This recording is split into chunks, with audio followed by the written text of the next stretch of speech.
Dalawang dating Land Bank executives o managers nagpatatag daw sa aligasyon sa halos kalahating bilyong pisong withdrawals ni Vice President Inday Sara Duterte Carpio.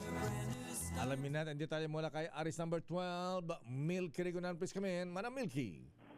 Nakayateya kung ang prosecution ang tatanungin, na-establish na ng dalawang retired land bank officers ang questionable withdrawals ng Office of the Vice President at ng Department of Education sa ilalim ng pamuno noon ni Vice President Sara Duterte.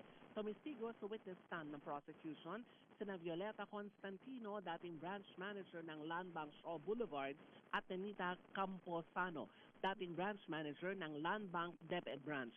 Kapwa nang galing kina Constantino at Camposano ang salitang unusual.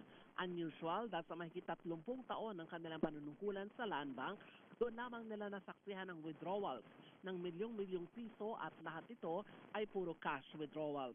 Ang kay House Prosecutor Lawrence Defensor, hindi nakapagtataka na walang nagtangkang i-cross ang dalawang witness dahil hindi makakwestiyon ang mga dokumento. Sa 212.5 million pesos, 500 million pesos ay inilaan sa OVP, habang ang nalalabing 112.5 million pesos ay nililis naman sa DepEd. Narito si House Prosecutor Lawrence Defensor.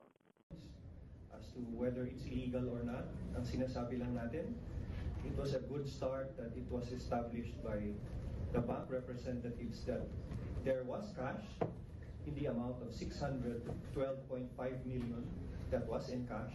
It was unusual, and indeed that money went to DepEd and the OVP and DepEd, and that's the purpose for those two witnesses. And for the rest of the evidence that will prove betrayal of public trust and culpable violation of the Constitution, let's wait for our other witnesses and our other evidence to prove that.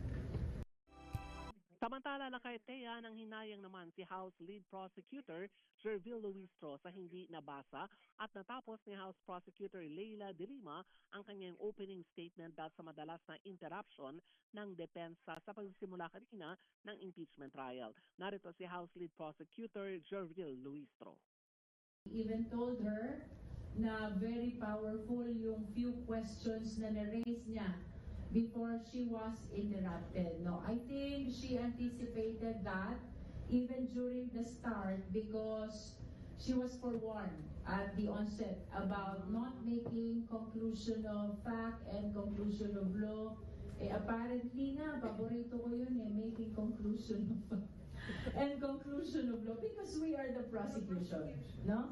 But we perfectly understand the position of the presiding officer, and even Congresswoman Leila De Lima equally understands that. Kasi kausap ko na siya kanina.